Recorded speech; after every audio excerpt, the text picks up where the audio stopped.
جزاکم اللہ خیرا۔ میرے پیارے آقا صلی اللہ تعالی علیہ وسلم کے پیارے دیوانوں، شب برات گزر چکی اور ہم سب ماہ رمضان المبارک کی طرف سفر کر رہے ہیں۔ اللہ رب العزت جل جلالہ آقا کریم صلی اللہ تعالی علیہ وسلم کے صدق و طفیل ہم سب کو ماہ رمضان نصیب فرمائے۔ اللہم بارک لنا فی رجب و شعبان وبلغنا رمضان۔ یوں تو آپ جانتے ہیں کہ ماہ رمضان شریف بہت برکتوں والا مہینہ ہے، بہت رحمتوں والا مہینہ ہے، اور بہت ساری فضیلتیں اس ماہ مبارک کو نصیب ہیں۔ آج میں آپ کو ماہ رمضان المبارک میں اللہ کے رسول صلی اللہ علیہ وسلم کے فرمان کی روشنی میں جو 5 خاص انعام اللہ عز و جل حضور صلی اللہ علیہ وسلم کی امت کو ماہ رمضان میں عطا فرماتا ہے، ان 5 نعمتوں کا ذکر، ان 5 انعام کا ذکر آپ کے سامنے کروں گا تاکہ آپ محسوس کر سکیں کہ اللہ کو اپنے حبیب صلی اللہ علیہ وسلم کی امت سے کتنا پیار ہے۔ آقا کریم صلی اللہ علیہ وسلم ارشاد فرماتے ہیں کہ رمضان المبارک میں میری امت کو اللہ نے 5 چیزیں ایسی عطا فرمائیں اور 5 نعمتیں ایسی عطا فرمائیں جو مجھ سے پہلے انبیاء کرام علیہم الصلاۃ والسلام تھے، ان کو بھی یہ نعمتیں نہیں نصیب۔ اب وہ 5 نعمتیں، 5 انعام کون سے ہیں آپ سماعت فرما لیں اور اللہ عز و جل کی عطا اور اس کے رسول صلی اللہ علیہ وسلم کی عطا پر اللہ کا شکر بجا لائیں۔ پہلی چیز، رسول گرامی وقار صلی اللہ علیہ وسلم ارشاد فرماتے ہیں جب رمضان المبارک کی پہلی رات ہوتی ہے تو اللہ عز و جل ان کی طرف نظر رحمت فرماتا ہے، اور جس کی طرف اللہ عز و جل رحمت کی نظر فرمائے اسے کبھی بھی عذاب نہ دے گا۔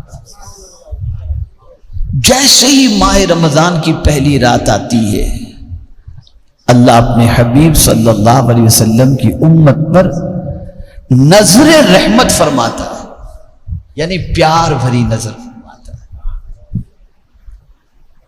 ہمارے کچھ احباب ایسے ہیں جو ماہ رمضان کی چاند رات ہوتی ہے اور بس گلی میں لائٹ لگا کر شروع ہو جاتے ہیں، کوئی کیرم کھیل رہا ہے، کوئی کرکٹ کھیل رہا ہے۔ حیرت کی بات ہے، اتنی شیطنت بڑھ چکی ہے ہماری قوم کے اندر کہ عام دنوں کی رات کے اندر تو نہیں کھیلیں گے، ماہ رمضان میں حد تو یہ کہ لڑکیاں بھی کھیلتی ہیں۔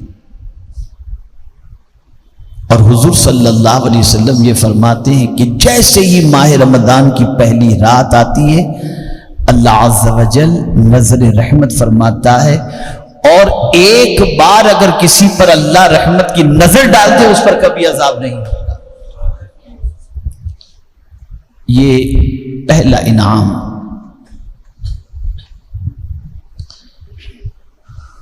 دوسرا انعام، رسول گرامی وقار صلی اللہ علیہ وسلم نے یہ فرمایا کہ شام کے وقت ان کے منہ کی بو، جو بھوک کی وجہ سے ہوتی ہے، آپ دیکھتے ہیں آدمی جب بھوکا ہوتا ہے تو شام ہوتی ہے اس کے منہ سے تھوڑی سی بو آنے لگتی ہے، سوکھا سوکھا منہ ہوتا ہے نا، خشک منہ ہو جاتا ہے بھوک کی وجہ سے، پیاس کی وجہ سے تھوڑی سی بو آنے لگتی ہے۔ اب اس بو کا مقام کیا ہے؟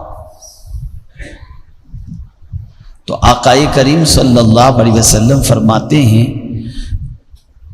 کہ شام کے وقت ان کے منہ کی بو یعنی روزے دار کی جو بو کی وجہ سے ہوتی ہے اللہ تعالیٰ کے نزدیک مشک کی خوشبو سے بھی زیادہ بہتر ہے۔ آپ ذرا سوچو کتنا بڑا انعام ہے مشک۔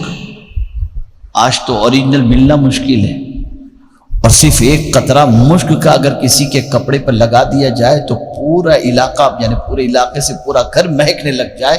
یہ مشک کی تاثیر ہے، اتنا پاورفل، اتنی پاورفل یہ خوشبو ہوتی ہے، اور کئی دنوں تک اس کی خوشبو کپڑوں سے جائے نہیں۔ اللہ کے نزدیک روزے دار کے منہ کی بو یہ مشک سے بھی زیادہ اللہ عز و جل کو پسند ہے۔ تیسری چیز، آقا کریم صلی اللہ علیہ وسلم نے ارشاد فرمایا فرشتے ہر رات اور دن ان کے لیے مغفرت کی دعائیں کرتے رہتے ہیں۔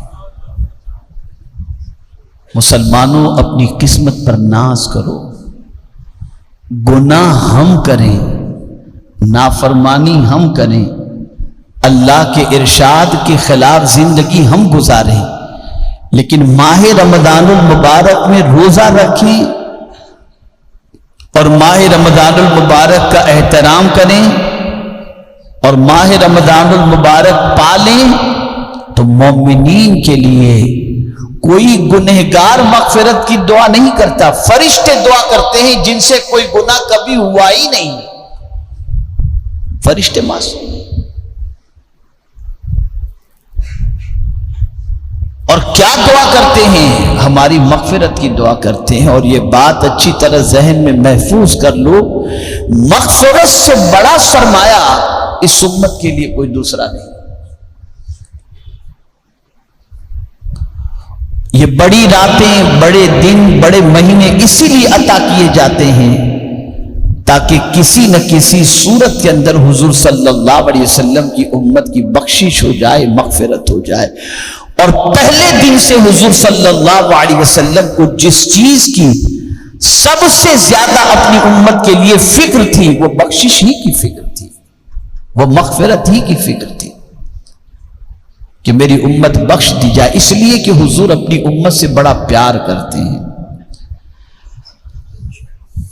اور حضور صلی اللہ علیہ وسلم اپنی امت کی تکلیف کو گوارا نہیں کرتے، برداشت نہیں کرتے، تو آقا کریم صلی اللہ علیہ وسلم کا کوئی امتی عذاب کے اندر گرفتار ہو جائے، مصیبت میں گرفتار ہو جائے، حضور صلی اللہ علیہ وسلم کو تکلیف ہوتی ہے۔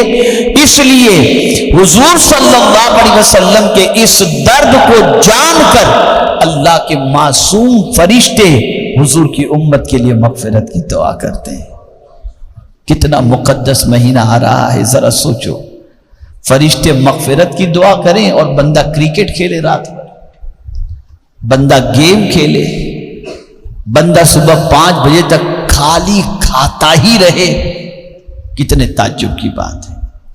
اے رسول گرامی وقار صلی اللہ تعالی علیہ وسلم کے پیارے دیوانوں، فرشتے صرف ایسا نہیں کہ دن میں دعا کرتے، ہر رات اور دن، ہر رات اور دن ماہ رمضان مغفرت کی دعا کرتے ہیں۔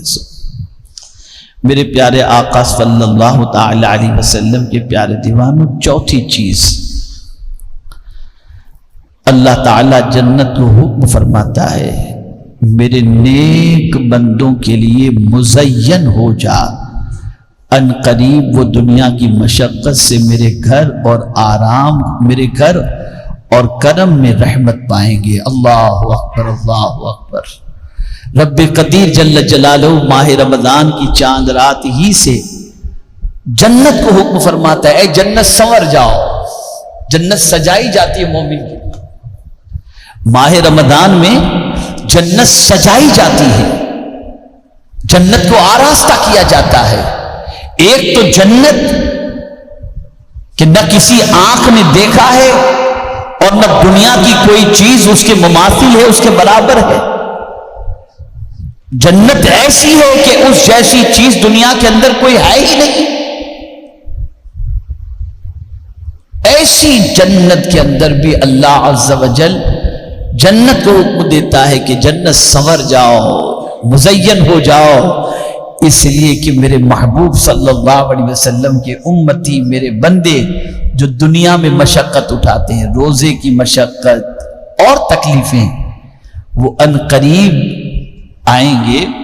آقا کریم صلی اللہ علیہ وسلم ارشاد فرماتے ہیں کہ رب فرماتا ہے ان قریب وہ دنیا کی مشقت سے میرے گھر اور کرم میں راحت پائیں گے۔ یہ دنیا میں مشقت اٹھانے والے ان قریب آئیں گے میرے گھر میں، یعنی جنت کے اندر آ جائیں گے، اور جنت میں آنے کے بعد میرے کرم کی بارشوں میں نہاتے رہیں گے انشاءاللہ، پھر کوئی تکلیف نہیں ہوگی۔ اور یہ انعام صرف حضور کی امت کو نصیب ہو رہا ہے۔ یہ آقا کریم صلی اللہ علیہ وسلم کی امت سے پہلے کسی نبی کو بھی یہ انعام نصیب نہیں ہوا، یہ اس امت کو نصیب ہوا ہے۔ کتنا کرم ہے حضور صلی اللہ علیہ وسلم کا۔ اور پانچویں چیز، وَأَمَّا الْخَامِسَةُ فَإِنَّهُ إِذَا كَانَ آخِرُ لَيْلَةٍ غَفَرَ لَهُمْ جَمِيعًا، جب ماہ رمضان کی آخری رات آتی ہے تو اللہ عز و جل سب کی مغفرت فرما دیتا ہے۔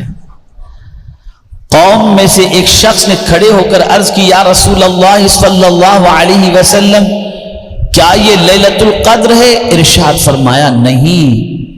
کیا تم نہیں دیکھتے کہ مزدور جب اپنے کاموں سے فارغ ہو جاتے ہیں تو انہیں اجرت دی جاتی ہے؟ یعنی اگر تم یہ سمجھتے ہو کہ اس سے مراد یہ ہے کہ لیلۃ القدر میں سب کی مغفرت ہو جاتی ہے تو صحابی نے یہی پوچھا تو سرکار نے فرمایا نہیں، اور رمضان کی آخری رات کا ذکر فرمایا کہ آخری رات اللہ عز و جل سب کی مغفرت فرما دیتا ہے۔ یعنی بندے نے روزے تو مکمل کر لیے، چاہے وہ 30 ہوئے ہوں یا 29 ہوئے ہوں، اور چاند نظر آ گیا، تو اب وہ جو رات آتی ہے جس کو عید کی رات کہا جاتا ہے، وہ اتنی برکت والی رات ہے کہ سرکار صلی اللہ علیہ وسلم فرماتے ہیں جن راتوں میں اللہ دعاؤں کو قبول فرماتا ہے ان میں سے ایک رات عید الفطر کی رات بھی ہے، اور اس رات اللہ عز و جل اپنے سارے بندوں کی مغفرت فرما دیتا ہے۔ میرے پیارے آقا صلی اللہ تعالی علیہ وسلم کے پیارے دیوانوں، آقا کریم صلی اللہ علیہ وسلم فرماتے ہیں یہ 5 انعام ماہ رمضان المبارک میں حضور صلی اللہ علیہ وسلم کی امت کو عطا کیے گئے، اور اس سے پہلے کسی نبی علیہ الصلاۃ والتسلیم کو بھی یہ نہیں عطا کیے گئے۔ اب میں آپ سے پوچھنا چاہتا ہوں، اللہ آپ پر، ہم پر نظر کرم فرمانا چاہتا ہے رمضان کی پہلی رات کو، تو کیا جب وہ نظر فرمائے تو ہم لہو و لعب میں ہوں؟ کیا وہ نظر فرمائے تو ہم گناہوں میں گرفتار ہوں؟ کیا وہ نظر فرمائے تو ہم اس کی نافرمانی میں لگے ہوں؟ نہیں۔ جب وہ نظر رحمت فرمائے تو یا ہمارے ہاتھ میں تسبیح ہو، یا ہم عبادت میں ہوں، یا رمضان المبارک کے روزے کی تیاری میں ہوں، نہ کھیل میں ہوں، نہ کود میں ہوں، نہ تماشوں میں ہوں، نہ لہو و لعب کے اندر ہوں، بلکہ اس رات اللہ کی بندگی میں لگے رہیں، تاکہ رب قدیر کی جب نظر رحمت بندے پر پڑے اور بندہ اس کی اطاعت میں لگا ہوا ہو تو اللہ کو اس بندے پر مزید پیار آ جائے اور اللہ اس بندے پر مزید کرم کی نظر فرما دے۔ اور میرے پیارے آقا صلی اللہ تعالی علیہ وسلم کے پیارے دیوانوں، ہر دن و رات فرشتے مغفرت کی دعا کرتے ہیں۔